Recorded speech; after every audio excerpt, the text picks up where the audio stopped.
Dearest gentle listeners, you were listening to the Ladies Bridgerton, the talk of the ton. We are your effervescent hosts, your neighborhood-friendly Kiwi touch from Midwest, New Zealand. And Patty, Regency romance enthusiast, currently writing her fantasy romance era. Settle down onto your favorite settee as we delve into the lives of the elite and illustrious ladies, lords, and royalty of the ton. This Bridgerton podcast is two friends talking romance, symbolism, Easter eggs, and let me wrap my head around this one.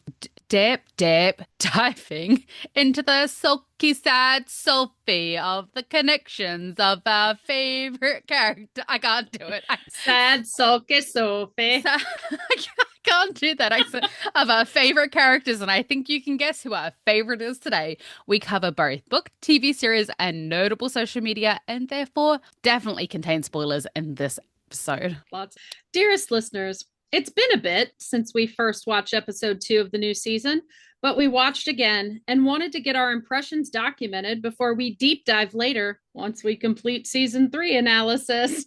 Yeah, never. We're a bit behind. We listened to our listeners, and they're in their full Benophie eras, and we aim to deliver, much like Penn serving up for everyone this season as Lady Whistledown. Just like Penn, I am exhausted. Yeah, Penn is open for business because, like, everybody wants her to do it their way, and I think that's why her career is going to change, because like I'd like to be closed for business, please. Like, I'd like to just close the eyes and just sleep, please. I mean, episode 1 it was the queen, like the queen's all up in her grill, but episode 2 her family has decided she is their personal PR, personal secretary, whatever. Yes, I adore a lot of the interactions in this one, actually, because we get to see the behind the scenes of kind of how things are made with her, the behind the scenes of, you know, our character, our main arc, because in last season, one of the biggest complaints that we have of season 3 is the fact that I feel like the writers took for granted that we already knew Penelope and Colin, and they skipped over a lot of really pivotal moments of where they could have given us the cutest flashbacks. And I've actually seen a lot of fan-made flashbacks to their childhood, because people are like, well, if you're not going to get... Yeah, people are like, if you're not going to give it to us, we'll make our own. Like, which yep. I adore. I love them all. I love the childhood interactions between Penelope, Colin, and Eloise, and I so desperately wish we got that Don Quixote flashback. Yeah, so I'll teach you how to be a knight. That's in my Patty canon. Like, we wanted the falling on the butt and in the mud. We wanted it all. Eloise gets told she can't be a knight, but Penn sticks her lip out and looks like she's gonna cry, and Colin's like, look, I'm learning how to fence. I will teach you. Like, I just see that as happening. Yes. So props to season 4 for actually giving us pretty much an entire episode that is solely dedicated to us understanding Sophie as a character. R.I.P. Colin. Yeah. Yeah, rip Colin, sorry. But that's okay. Moving forward. But that's okay. Up. We got some good Colin moments in episode 2. So, and yeah. Colin's always going to be our main man. They can never take that away from us. We will just create our own fantasies. Sorry, Benedict. It's fine. I mean, Benedict has a special place in my heart. Don't get me wrong. Yeah. And especially in this episode, I think he has a lot of moments that I really love. Yeah. In our first reactions, you were very Benedict positive, like, oh, he's so gentle with her. They made him more gentle than in the books. That was the way that he reacts with Posey is one of my favorites, because it gave me kind of flashbacks to the way that Simon acted with Hyacinth Gregory when he was visiting Bridgerton House, when he was like, oh no, I don't want to be a dad, I don't want to be this, and then Daphne watches him with her siblings and she's like, we can do this, like he loves my family, he doesn't hate, like, and right. Even though Posey's not a kid, and so to some it could seem condescending, I don't think it was. I think it was, I have younger sisters. I have a Hyacinth. A young sister going on a tangent about something completely inane is right up my wheelhouse. Like, it was placating, but like at the same time, he found her endearing. And so I thought that whole interaction was really sweet. And remember, because this is just an overview. We're not to the first impressions yet, and we still have to do pod snacks, whatever. But I think we're gonna we're jumping in today. We're recording on an odd I want day. the meat and veggies, okay? Well, I still have to do the pod snacks sponsor of the macarons that I didn't get to mention in our last podcast. They can be our special mention today. Okay. They'll just be our episode 2 first impression sponsor is Sweet Carly Rose Treats. It's actually somebody I went to school with who just started baking. Well, not just started baking. She's a baker, but she bakes things and has a little shed at her house. And you can find Sweet Carly Rose Treats on Facebook if you are in Ohio, in the Medina County area, or willing to travel. Go look for them on Facebook. She made me strawberry lemonade and chocolate macarons for our first episode watch party, and they were fantastic. They were just joyous. They looked amazing. So then they were really good. She packaged them so nicely as well. Like, she didn't just take for granted that you were a friend. No, and there was a thank you card and everything. It was adorable. I really liked it. Yep. So I just want to say, remember that Benedict loves the spectacle of things. And I think that Posey is a spectacle.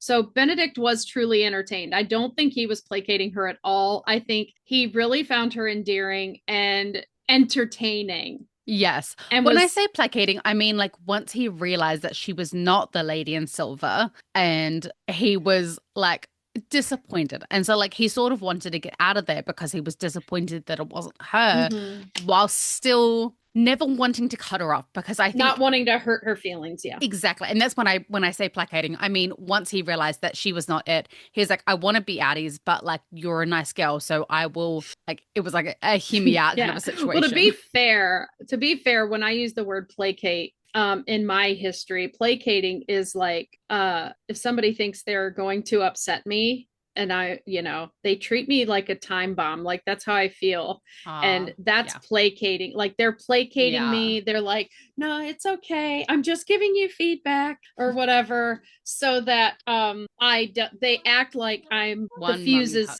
One mummy hug. He just wants to hug you so he can see me. I'm placating.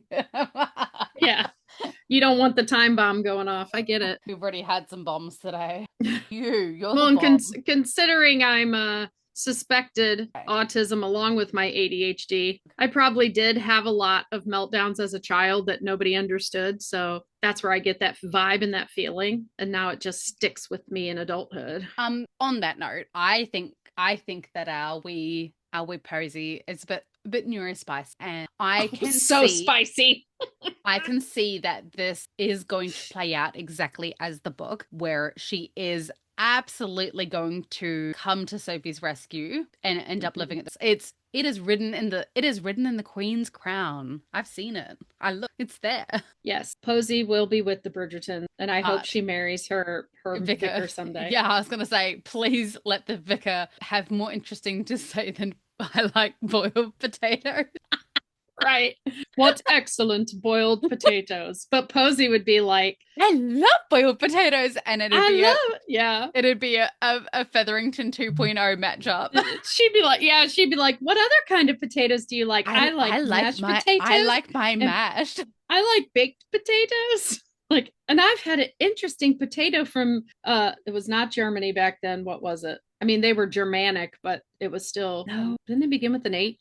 Those are countries that still exist. No, Deutschland is Germany, because when my friends send me letters from Germany. Oh yeah, they call it Deutschland, but yeah. Before that, it was a different name. I don't know. Before it became Germany. I don't remember. And I feel so terrible. Like, any other day of the week, I would know it. It's like trivia. The second it gets asked in a question in trivia, my mind goes blank. I know it, but it just won't come to the tip of my tongue. I love her. I was like, I'm gonna press play, and I got my timer up and everything, and then didn't press play.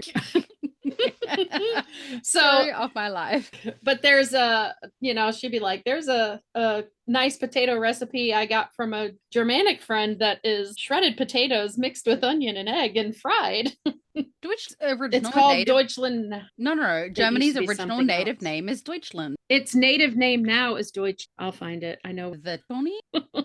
I don't. Okay. Prussia, Bavaria. I could have sworn there was an H name. So On the note, I absolutely love that we are getting the flashbacks. It was Prussia. It was Prussia during their time. Prussia. Okay. Yes. Prince. I love that we're getting these flashbacks, not just of their childhood, but also the flashback to the starting of how the whole Sophie attending the masquerade eventuated, because that editing was amazing. During the episode, you specifically, like, it starts out and you're like, you thought of something that I hadn't even considered. Anyone who has not read the book is meeting Sophie without knowing who she is. If they haven't seen if they're not perpetually online like us, they would not have seen all the promos and would not have knew who was. So they just see this beautiful story unfolding before them. And then we get the backstory of who she is and kind of a bit about her background and why she was being so vague and secret with Benedict.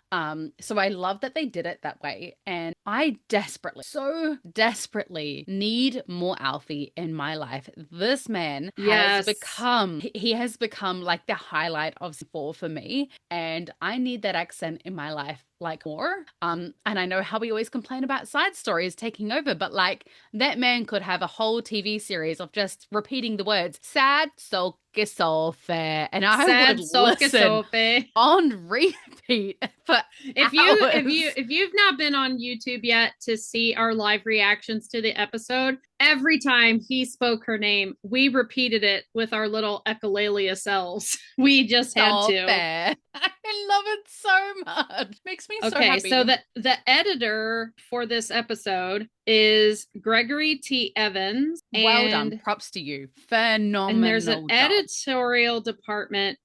Chris Van Dyne did dailies. Maida, I'm going to butcher your last name, Moyednia, assistant editor, and Julie Megan Brown, which I think she was also in last season, is post-production coordinator. These are the people who created this editing, and it was awesome. Like, I loved the going backwards to the start of the night for Sophie.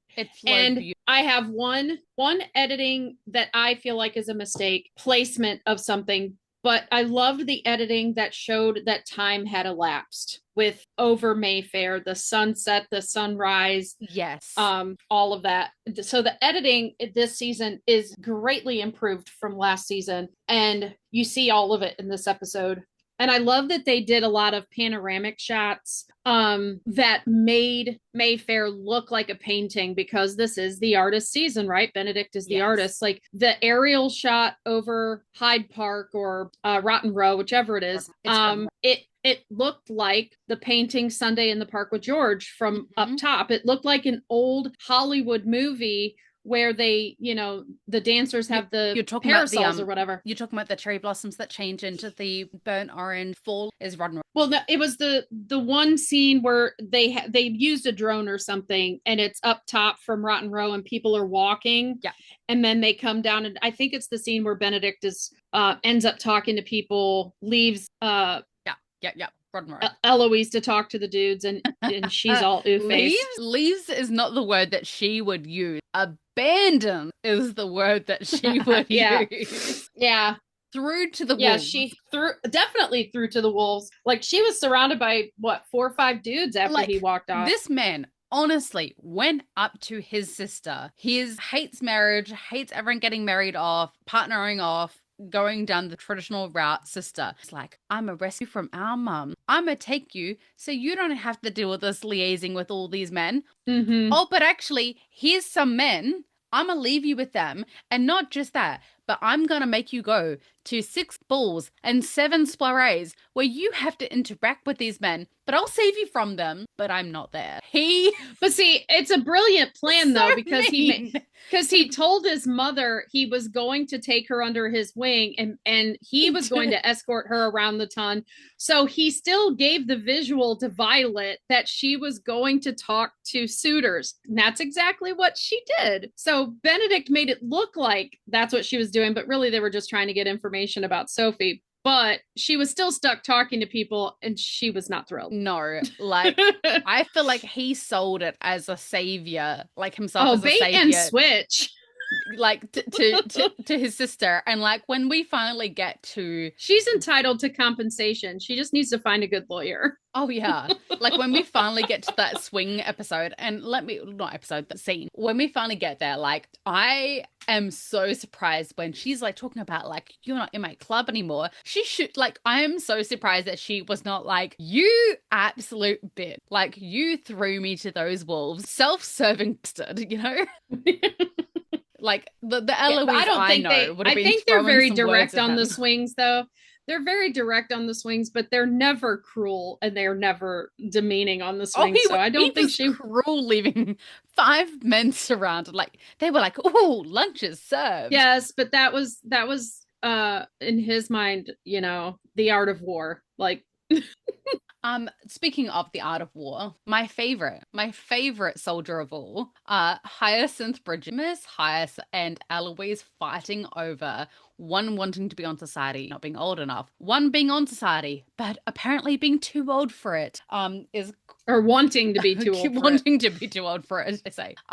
I find it hilarious, and I love that Hyacinth is actually going galore. I think Eloise finally start having some proper growth, because I honestly thought that she came back this season, and episodes 1, 2, I was like, and Sarah, when she was on like episode 2 and she was like, oh, like Eloise is so behaving, and I'm like, just wait, just wait.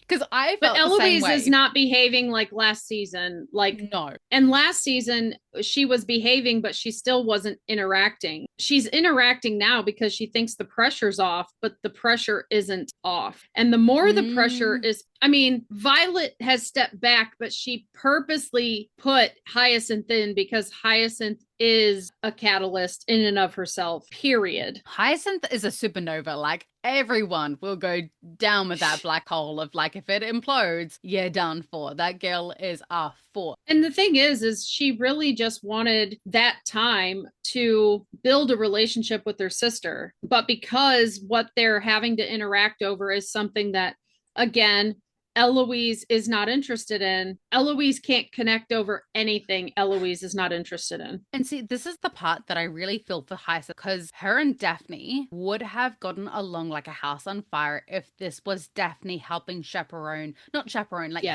Hyacinth ways of being a deputy. Instead, she gets stuck with Eloise, who just who couldn't care less about this whole situation, and is actually really quite combative. And I can absolutely understand why Hyacinth is after the way she's acting. But what I was going to say, it doesn't really get brought up, but you see Eloise's facial features every time the married, as in Francesca, John, Penelope, and Colin are interacting, and they're making married coupletry and jokes and double dating, and just like, she's getting left in the cold. Yes. And I feel like this is very, very, very much leading up to her being 5, because that is exactly why she starts writing to Sir Philip. So it is really smart that they are making it known that she's aware that she is the and in season 2 we had Colin focusing on a purpose. What's my purpose? I need a purpose, trying to build something of himself. And then season 3.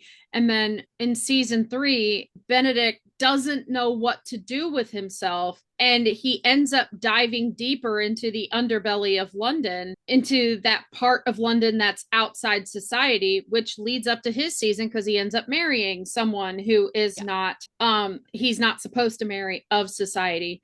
So we usually see the nose, I don't want to say nose to the grindstone, but like their feet are being put in the fire the season before their season. And I very much feel that's Eloise here more than Francesca. Francesca is going through her own growth, but remember, we have a year of mourning. Or should we say lack of growth in the Pinnacle region? Well, I think the growth part's happening on the other side of the sheets, but I think she's struggling to build. Like, build. In the Pinnacle is not building. In those books, they always have some line growing. I don't know where it's gonna lead to, but I just know I need it to lead there. Yeah, like, it's always the line. And like she doesn't. She felt something in the center, the core of her body, but she didn't know what it was. And it spread to her limbs, her fingers, and her toes. And she needed a release. She wasn't sure what was going to happen, but she just knew she needed it.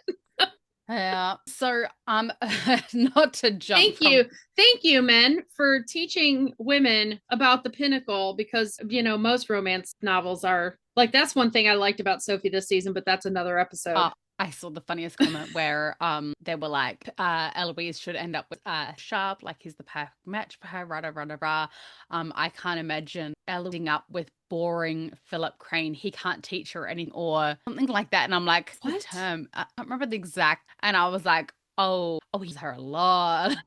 Well, and I don't want to say it's the dumbest comment I've ever seen. It's like, I wonder what the plan is for Eloise, because she's so obviously a sapiosexual. I wonder what kind of partner she's going to get. And I'm like, they're not a book reader. Yeah.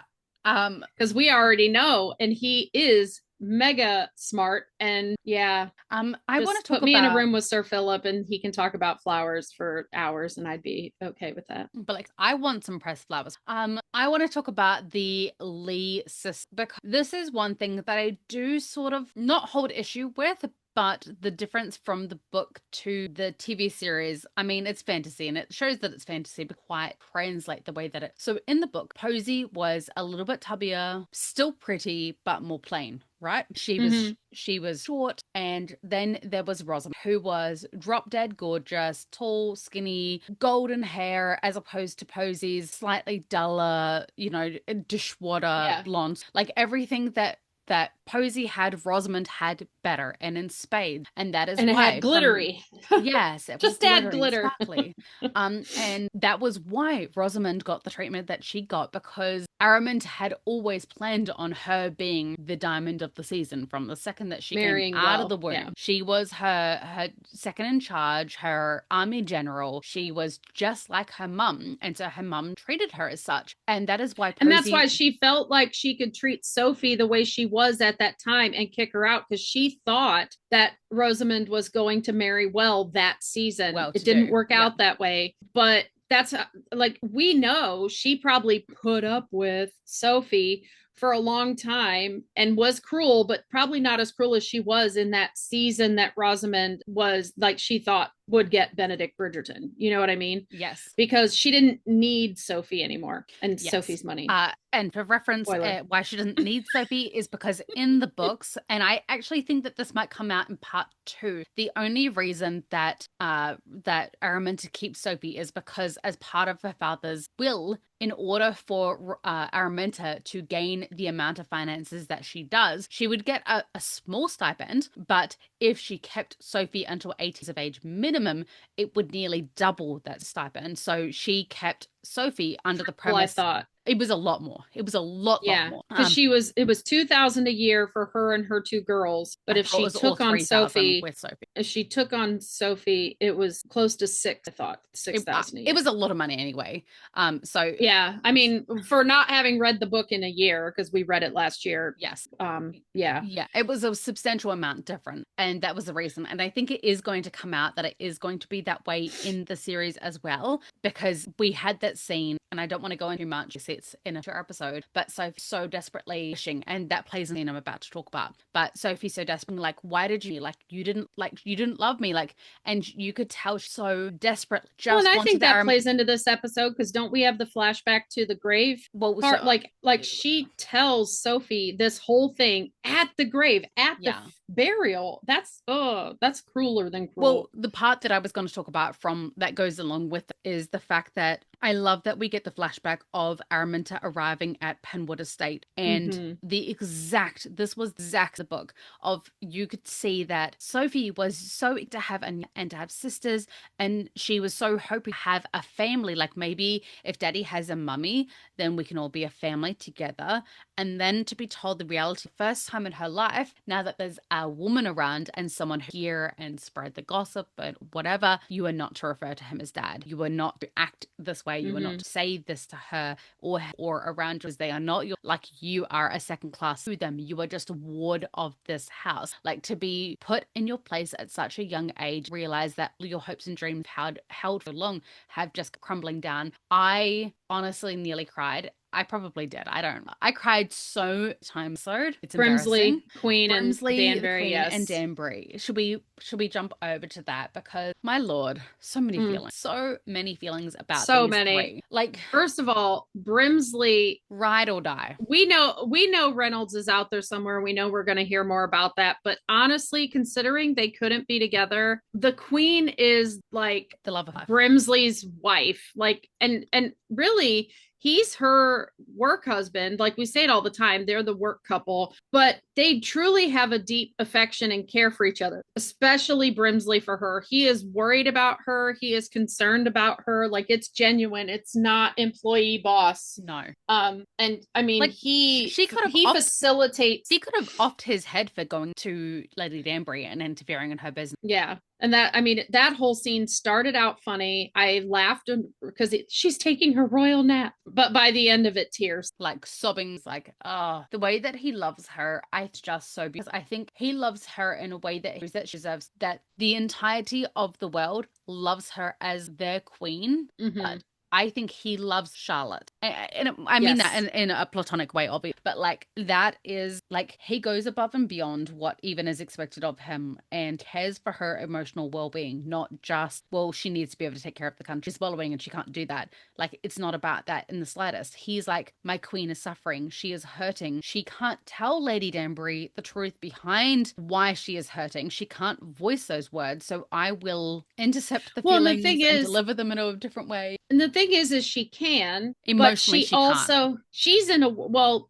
no, I think she's in a world right now where like her world is getting smaller and smaller around her because they are trying to keep the king's full on diagnosis secret. Yes. They're not telling the public. They know, the public knows, but they know, they suspect, you know, well, and Whistledown called it out in Queen Charlotte. So they know, but they don't want them to be sure. Yeah. So there's, like, she doesn't openly talk about it. Her ladies in waiting, Brimsley even said, like, they barely know anything. And the only people who truly know everything is her and Brimsley. And if she goes, but we don't see Reynolds, and neither does the Queen. Like, in the Queen's world, she's got two in her inner circle, and that's all she has. And if Danbury goes, like Brimsley was saying, she wants to gossip with me. She wants, and I'm not doing it right, like, because he's a dude, right? Yes. And he's like, there are things I cannot do. You cannot go anywhere yet.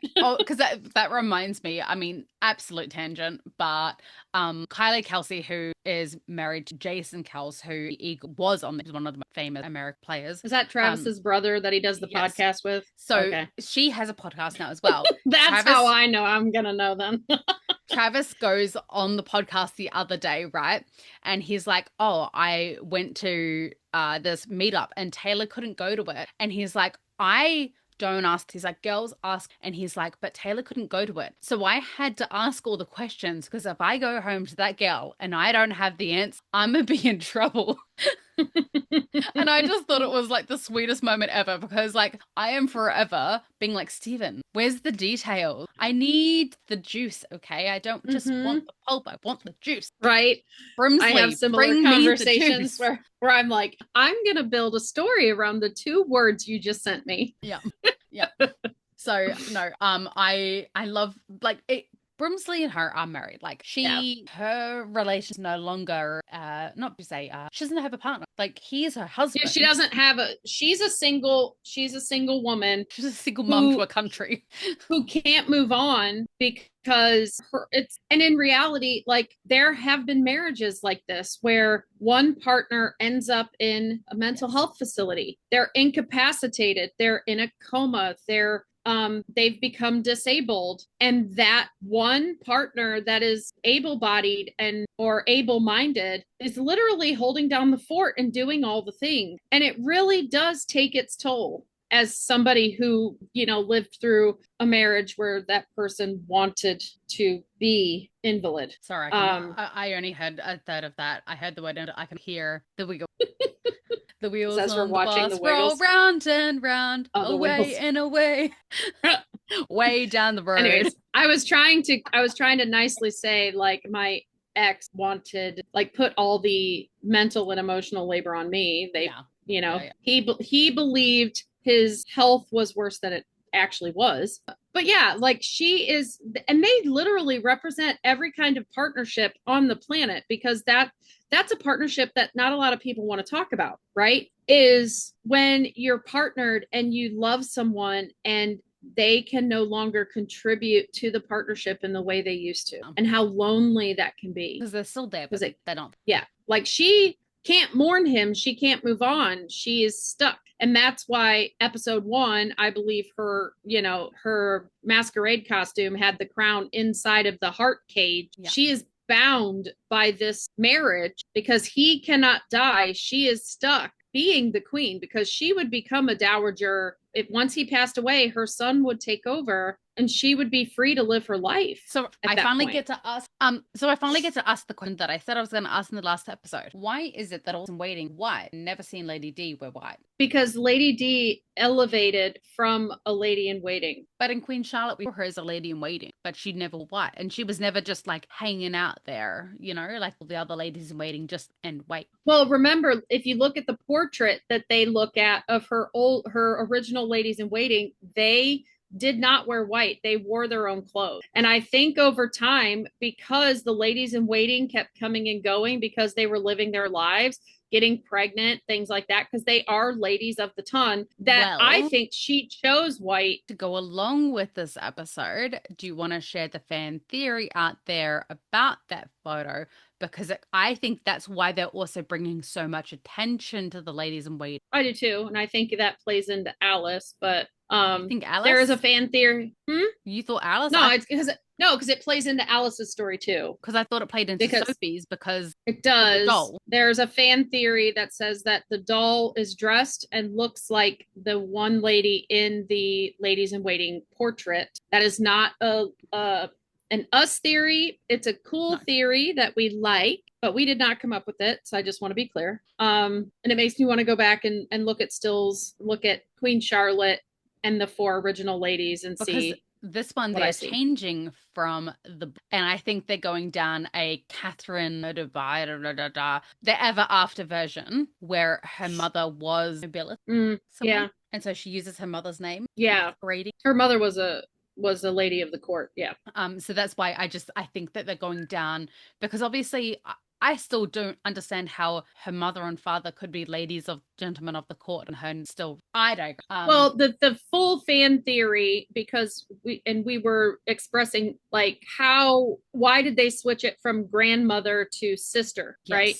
Yes. And the theory is that he's not actually her father, that her sister was a lady in waiting, and Game of Thrones, Jon Snow wasn't actually son. But the sister, kind of like if you think of Sense and Sensibility, and the one lady who ran off, got pregnant, and Colonel Brandon took care of her when he found her because she was abandoned by her family and everything, except like she could no longer be a lady in waiting. Plus we have the lady in waiting who leaves because why? She's pregnant. So stories play into stories. So the fan theory out there is that her mother became pregnant outside of the marriage and then she passed away. So then Sophie came to his home to be his ward. And because nobody knew her mother was pregnant, they assume she is illegitimate of him.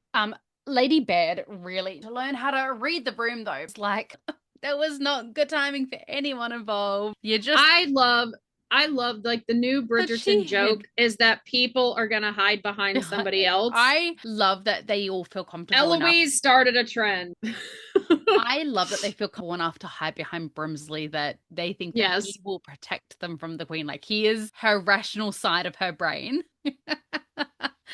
And then he talks for her like she's about to enter her confinement and she wanted to be relieved of her duties, and you know, like it's like maternity leave. She's supposed to come back, and the Queen, because we don't have women's rights yet, is like, nope, you're pregnant, you're fired.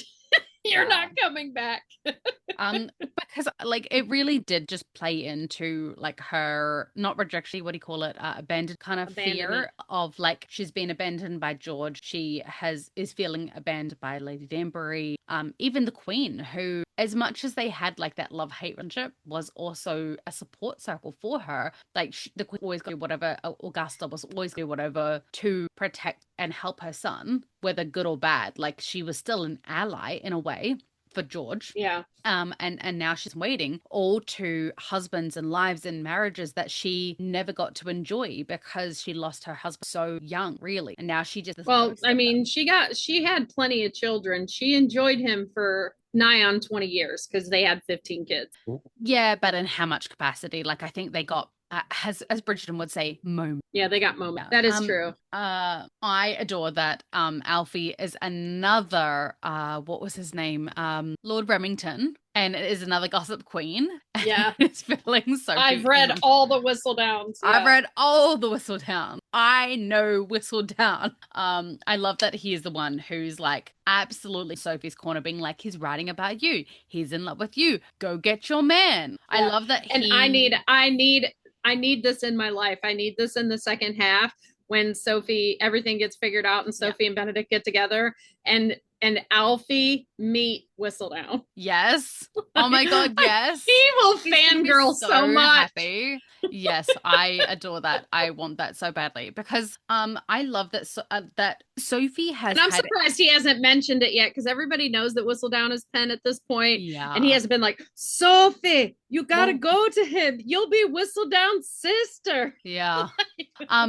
Like the highlight of Alfie's life. It would be. I am super I love anything. I've been doing that lately. No, I just love it. Like you distracted me with the accent that I was like, hee hee hee. Oh. That I sucked at for most of it. It's fine. Sorry, Alfie. I loved it. I can say Sophie. It's with love that we attempt anyway. Yes, it's because we love it so much. Let me just replace for my brain. Do do do do do do. It's Jeopardy. Yeah, you have 30 seconds to answer.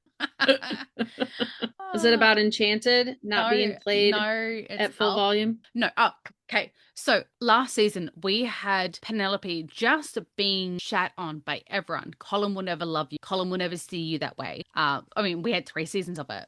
Penelope, you're never going to marry a first son or a second son. You are only worthy of a third son. Like she's just been shat on her whole entire life. This season, Sophie has been told, know your place. Remember your place. Yes. And then Alfie's like, Sophie, get the guy. Yeah.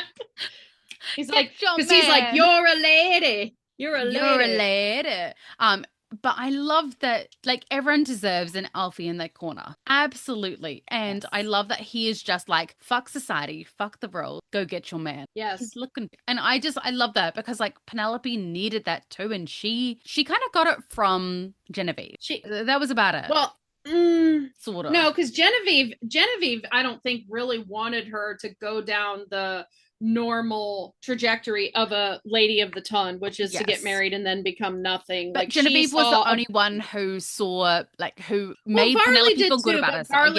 Farley had loyalties to Portia that she couldn't say too much. Oh, that's a whole other podcast right there. I mean, and we had Ray, but they didn't have Ray speak that often. She just made face. Beverly. We will get. Yeah, not no. What else are we talking about, Tosh? Okay. I want to talk about costumes because Enchanted. This year's costumes are fantastic. I adore Taylor Swift. Surprise, everyone. I love Taylor Swift. I don't know if you knew that about me. If you have listened to this podcast for any number of episodes, including one, I think we mentioned Taylor Swift in every podcast episode. So fun fact of the day, I love Taylor Swift. Just like Patty loves Broadway. These are fun facts, people. Have fun with them. I used to be a theater major. I think people know these things. Orchestra plays Enchanted, and I love the choice of song. Absolutely. It fits in this episode so well. I just feel like it could have had a bigger moment. It was kind of a driving through a small town, blink and you miss it kind of a moment where the song is so impactful that I felt like it could, like, even as she's like, you know, her and Alfie dealing with the shoe. And to only have one song in an hour-long episode. Yeah. It needed a bigger moment. It needed a bigger moment. I love the scene it's used for. It needed to be the moment. Like, it should have been her screaming and reaching its crescendo sort of thing, if that makes sense. Yes, like where the song builds when she leaves that door frame and she goes and screams into her hands, like that all needed, and then granted, it's Taylor Swift, so that licensing agreement probably is pretty pricey, but being the only song in the episode, it needed to be more of a moment. This is the perfect scene for it. Enchanted to meet you. Like, I was enchanted to meet you. Please don't fall in love with somebody else, as he's sitting there talking to her, her stepsister. Yeah. So, and the most heartbreaking thing is she's like, if it's going to be anyone, let it be Posey. And that's what's even more like just absolutely soul. Because she's sitting there like, he's being so gentle with her. He's so kind with her. And it's, if I have to lose him to anyone, like, let it be to someone kind like that. Like, I need him to be like, if I can't have him, I need him to be happy to end up with someone. Well, not even end up with somebody kind, but somebody he can be kind to. She's recognizing he's kind, and Posey, she's recognizing that Posey does not get kindness either. No, like this isn't a I want him to be with someone kind. This is I recognize he's kind, and I want Posey. I want him to be with somebody because he's going to treat them well. Which is normally he's stealing your snacks, so that's a bonus. I mean, they are my fun. I mean, to be fair, like, he's a huge rake, which he treats like a bad word. But I love, like, at the beginning, I think he say the it's free almost spirit like thing? It's almost like he doesn't have self-awareness. Yeah. Trigger word of the day. Does he say the free spirit thing on the swings? He doesn't? Because at the beginning of the episode, he's defending himself like, I'm a free spirit. And then when he's talking to Eloise at the end, he's like, free spirit? No, he's like, like a free spirit. Like, he's saying it all crappy now. Like, it's not as sounding as good as it used to. Because the swings is a safe space. Well, I think he truly believed it at the beginning. Like, I'm a free spirit. I'm the little dude. But here he is, like, someone is driving up the hill with their bass so loud it is shaking my wheels, and I live like down a steep ass driveway to get to my house. Like, dude, you better be blasting Enchanted. But like, by the end of the episode, because we do have a time jump in this episode, by the end of the episode, he's viewing his being a free spirit as the reason, because he's been called a rake a million times. He's seeing that as the reason that the lady in silver is not coming out of the woodwork, and that she took her fill that night. But once she knew it was him, she was done, because he is a notorious rake, and he's had enough people tell him that now that he's like, maybe being a free spirit isn't all it's cracked up to be. And as we speak about the time jump, I want to throw this in here because editing was great, but I have one editing issue, and that is where they placed the conversation with John on the floor with baby Elliot, which is such a cute, but they placed it only a couple of scenes after he decided he's going to start. So they're making it seem like some time passed from the masquerade ball until he decides to go after the lady in silver. But we all know it was like the next day. There wasn't enough time for that baby to have that much hair. Yeah. And to be that grown. That needed to be later. They needed that scene later so we'd get more of the idea of the time jump. Oh, and some fans are out there saying that we know time passed because Eloise came home with the bob she wore to the masquerade ball, and she had long hair pinned up later. And I'm like, that was a wig. Like, I got it was a wig. Did you get it was a wig? Anyone Joan of Arc was a wig? I also saw on the Bridgerton pages being like, that was the ugliest dress I've ever seen in Bridgerton. And it's like, because it's not a dress. It's a Joan of Arc costume, people.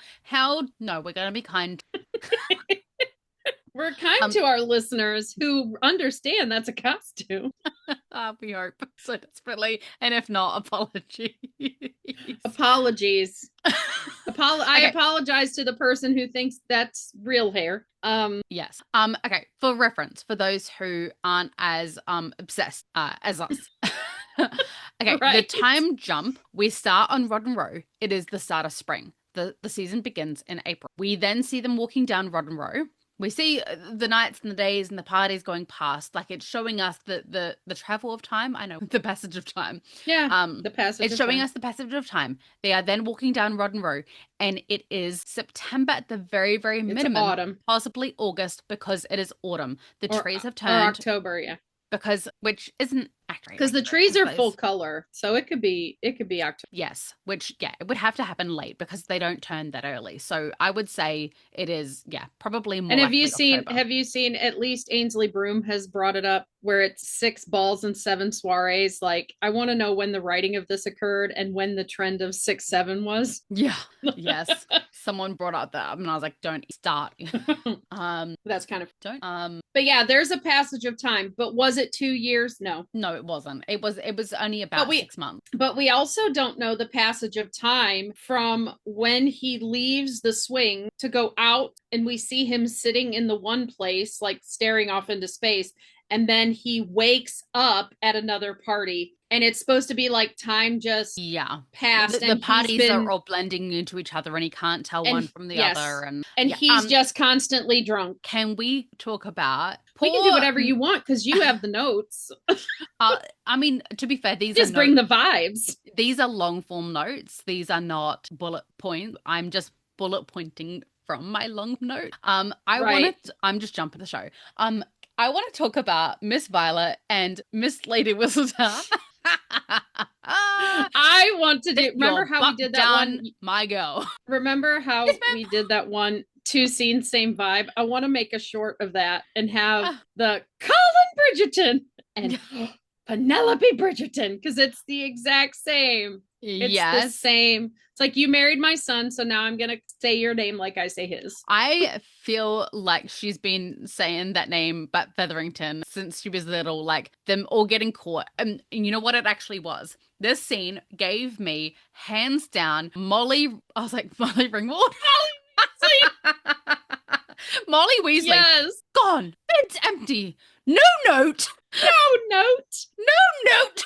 What I saw this as, because remember season 3, okay? Violet was super ecstatic that they got engaged, right? Yes. Super happy at the wedding. That's her daughter. But from the moment she sent her the letter at the end when she was outing herself, we see angry Violet. Colin, I have a letter from your wife. Yes. And then Colin at the end says she was surprised and then she was impressed. But we didn't get to see that, right? Yeah. So I think this was our rite of passage that Penn is family. Like how she walked arm in arm with Kate at the beginning of season 3. Yes. This is that beginning of the next season for the new add-on to the family. Yes. Like, you are family.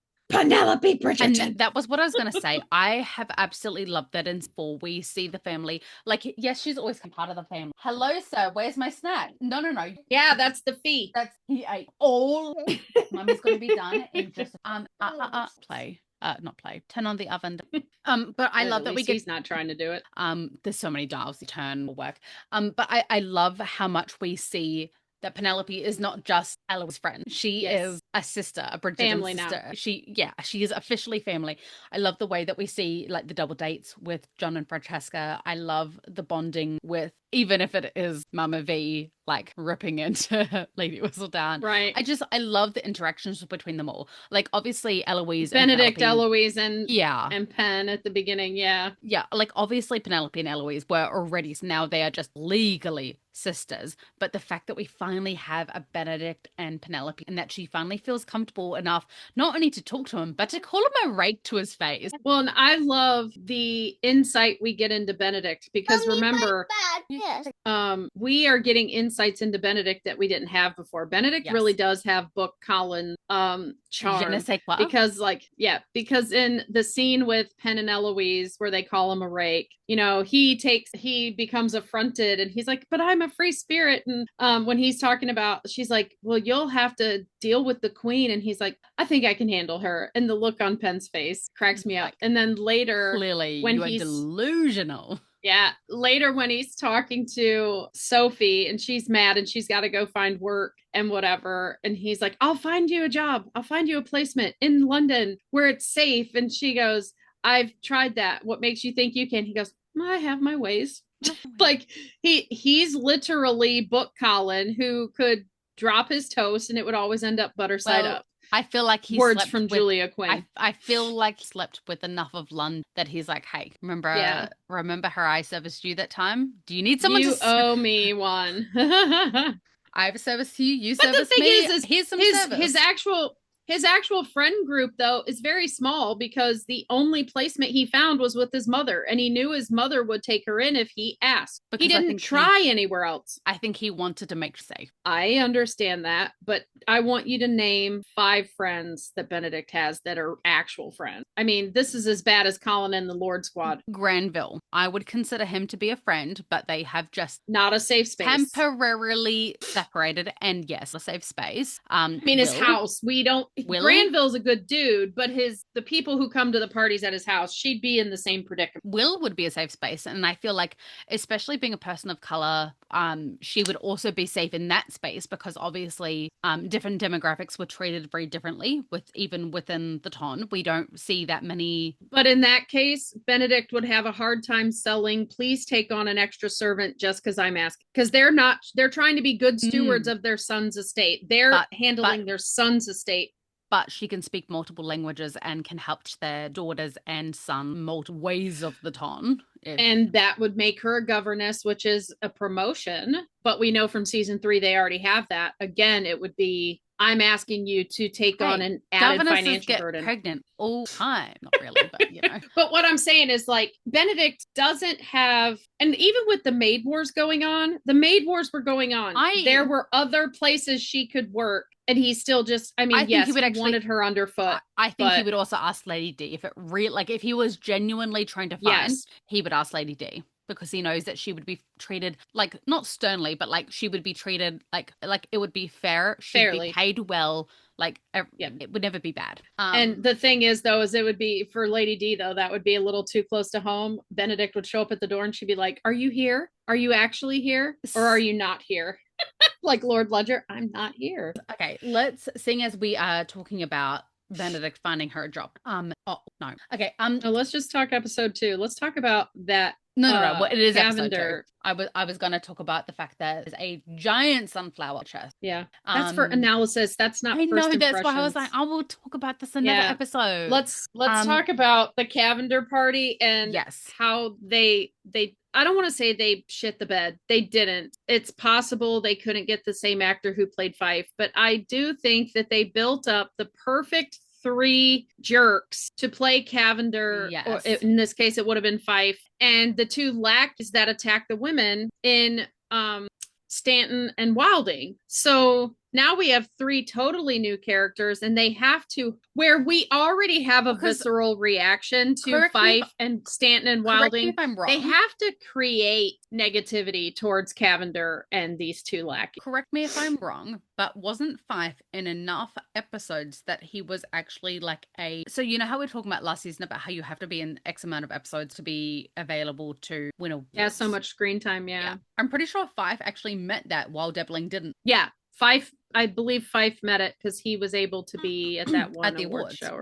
Yeah. Which is just crazy to me that they have built this character up to a point where he can go to award shows. But I think they count screen time over all seasons, and he was in season 1, season 2, and season 3. Yes. Which would have made sense. He could have been this dude in season 4. They had him and already. We fully expected it. Like, this is the one thing that I was so sure we would be right on. And that's the thing is I know that Jess Brennell was like, look, I shit the bed with the last season, changing it so much that I think she swung in the opposite direction with this one, where completely she's extreme the other way. Yeah. And to be fair, I do love that choice. I'm not gonna pick on her for that. I think that she's done a phenomenal job of including just the right amount of book scenes whilst also changing the problematic behavior to make it palatable 2020. So absolutely props for doing that. Cavender, I do think that this is a change they could have made from the book and Fife. They could have kept it with Fife. But And my theory is, well, not a theory, but like my perception is because she had to create in just a few seconds an animosity towards Cavender to understand how terrible of a dude this dude is and whatever. Instead of having him attack Sophie and the two men attack Sophie, they have him attack Hazel, who is can't fight back. Yeah, the disabled character, which creates you're purposely choosing a woman who is at a disadvantage, will struggle to defend herself potentially, and then we get to see a different Sophie who's not a victim because she's the one who saves Hazel. And I think that is because we're getting an injured Benedict instead of a sick Benedict. So we get to see just how he's a vampire he was, and then all of a sudden he went into the waters of wonder and they healed him. He straight up was Edward with that hairless stone cold chest. I was expecting some sparkles. I was expecting it to be glittery. I really was. I know what it's the same skin tone and everything. A vampire. How'd you heal so fast, Logan? Wolverine, how'd you heal so fast? Oh, we're ridiculous. We are ridiculous, and it's fine. It's fine. I deserve to be a little ridiculous today. But I do like that choice, though. I like that they had to make you dislike him quickly, and that was the best way to do it because he just appeared Lord Squatty in the party, like, oh, if you don't come join in this bet, you're gonna be stuck in the lake with your trousers down. Frat boy. I also feel like it also set up Sophie as being different from Books, because Book Sophie, I feel like she did have her sass, don't get me wrong, but I do feel like she was a little bit more, this is her luck, her lot in life, and she's just going to accept it. Yes, she was absolutely beaten by society, and I feel like this Sophie is like, you know what, society can beat me down all at once, but I'm going to keep getting back up. I'm a fighter. Yeah, and I feel like Show Penelope, same thing. Show Penelope had just a bit more gumption. Actually, Beautiful would be a great song choice. No matter what they say, I'm telling you, I want Benson Boone's work of art. You down. No! I still want that. Benson Boone's work of art would be perfect. It would be. But yes, we get to see they do really like to incorporate big art. Yeah. Definitely new because their licensing fees are a lot cheaper. But we see Sophie save Hazel, which cements her as a fighter. Like badass. She's a badass and bad bitch self-bad. Then we get to see them be truly disrespectful because Sophie did not give them a chance to get super disrespectful with Hazel. So Benedict needed to, like, we know Benedict is very similar to Colin. I think Colin would act like this if somebody disrespected Penelope. I think he would get in a fight. And I think we needed to, I also think because this became a fight and not him getting sick. Like, I mean, in the book, Benedict tried to fight all three of them. But I think that because how are we going to explain all the boys going to beat up Philip if they don't get in a fight at some point? So I think we needed to see a fight. I feel like Simon fighting everyone in season 1. I feel like that was a real vibe. And even though it's not necessarily a good vibe, you know, when your head knows it's not a good vibe, but other body parts are like, well, I'm responding. I feel like that's Simon's vibe. And so But Simon was a fighter because he was defending himself from his father who was now dead, right? No, when he was defending Daphne, when Brooke was like putting down Daphne. Yes, that he fought one person for Daphne. I'm talking about all the other fights. He's basically fighting his own demons. Yeah, but that wasn't for Daphne. That was his own demons. And it was a lot. It was definitely a coping mechanism. But we see in the Bridgerton bros, they will stand up for their women. Mm-hmm. And, you know, we had Anthony at the dinner with the parents of Miss Sharma. Yes. Mrs. Lady Sharma. Yes. And then we had... That was kind of where I was getting with my point as well. Colin standing up for Penn to everyone ever, except for one sentence. Poor guy. And, you know, but Benedict, his visceral reaction the minute they were on, like, messing with Sophie... Any woman, actually, I think, because like he doesn't know the difference between Sophie and Hazel. Like, and this is what that was the exact point that I was trying to make before, was that we see over the 4 seasons, each one of these men defending women. How dare you speak about a woman that way? How dare you sully their name? We are not going to tolerate it. And there is a certain sexiness about a man who isn't like just not defending us like in a damsel in distress way, but you will not. We all wanted to go make a baby after Colin took Portia down. I mean, come on. Yes. Like the Cressida takedown, the Portia takedown, like the look he gave the mamas after that they were talking about smack about her,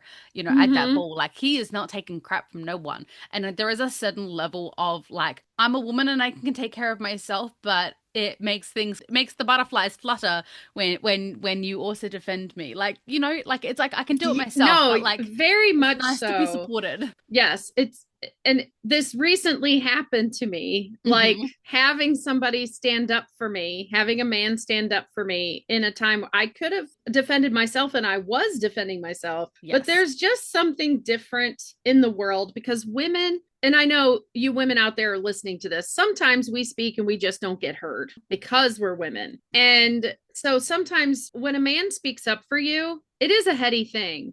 So yes, like him diving and getting hurt and not wanting to show he was hurt, like that. And I've always loved Benedict, but not in that kind of way. Like, I was never like, I would choose him over Colin. Never. Yeah. But that endeared me to him. Like, we don't know much about him, but this episode, in very small ways, very similar to Colin. We've never done a hierarchy of the Bridgerton men. That could be fun. Well, we sort of did. We did the Smasher Pass, but we've not done our favorites. Yeah. But I think that we know who our pinnacle. Yes, we do. There's only one.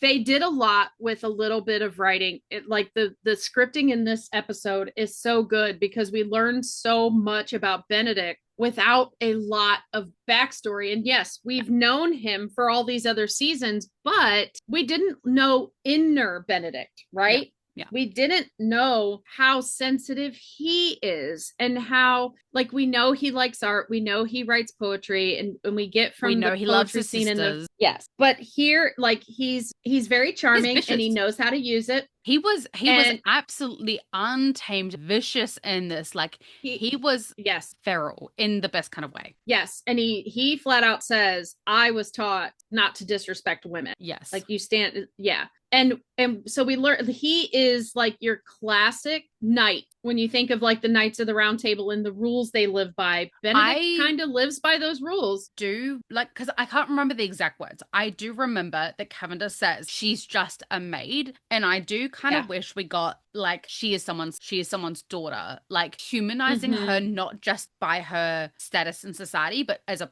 person. Like they can't do that yet because that's the build up for the second half. I know, but like I think it would have changed her perception. It would have of landed him as well. there. It would have, But then the show would be over in 2 episodes because she would have said yes, I'll be stressed. I'm ready to have your babies right now. You get it. I want your babies. Yeah. But still, like, and I think that like she sees him fighting for her and she's having all the feelings because she's thinking he's defending the lady in silver, or even just the hope. No, she had the hope of he's defending her. He doesn't know. I'm like, well, she hasn't. And that's true because she was very upset when he didn't recognize her because like, she was all for being defended. Was shattered. Yeah, she was shattered until he didn't recognize her, and then like I bet she probably thought he defended her because he recognized. Yes, that's what I was saying. Like I think. Sorry. Yeah, I keep saying what you were saying before you get a chance to say it today.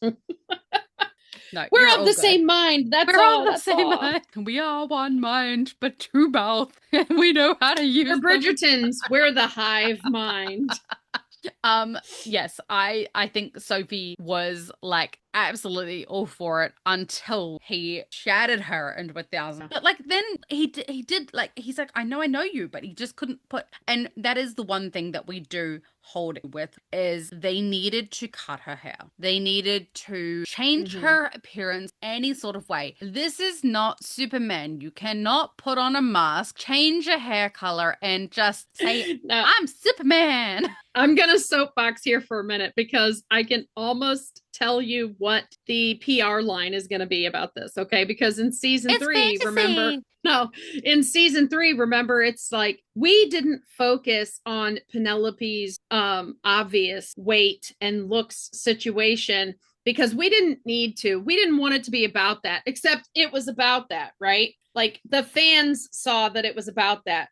She's constantly told by her sisters and her mother that she's never going to get anybody. And her weight is brought up in episode 1, season 1. It's always been about her weight. You can't just pretend it doesn't exist anymore. In this situation, it's about the fact that she's a maid. He is so caught up as a viable option.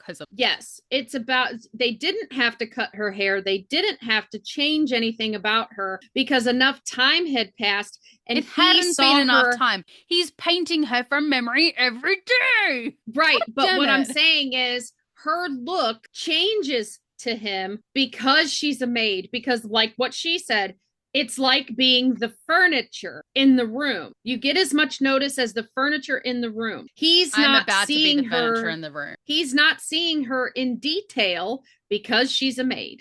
He's not looking close enough. Those are the spicy. Daddy ate them gone. Why did Daddy eat them all? You go ask him. Why did you eat all the other ones? Okay. It's like, touche.